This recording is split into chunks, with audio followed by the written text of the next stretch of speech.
低着头往溪水里猛翻。对江景元来说，花东纵谷的白豹溪里迷人的不是呢喃的溪水，而是这底下一块块看似平凡的石头。到这白豹溪里面有看就透光的，会有绿色的，这个就是台湾鱼了。所以小片这一条白豹溪是。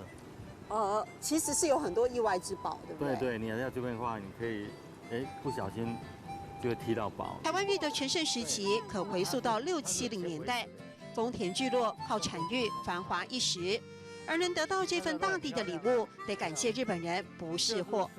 日本人到山上去打猎的时候，发现了白白的、软软的，感觉那就是石棉，是当初最好的隔热的材料，所以把石棉载回去。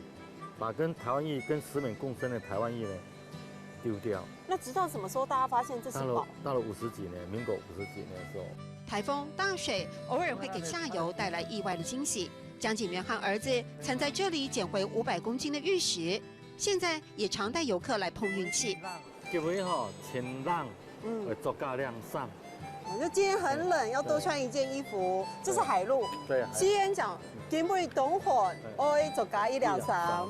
今天很冷，要多穿一件衣服。冷，台湾玉产业发展一度也面临瓶颈寒冬，让江景元萌生歇业的念头。幸好福岛转型结合观光 DIY， 台湾玉再度获得青睐。老天爷这么疼我们，这块这么贵气的矿石，在我们这个朗老山，我们这个地方出土，我们没有好好去珍惜它、利用它。好像良心上说不过去。现在江里的儿子也回流接棒了，江景元期待着曾经凝聚家乡情怀的台湾玉继续耀眼光华。今本日懂寒，愛作家1兩3。今本日懂寒，愛作家1兩3。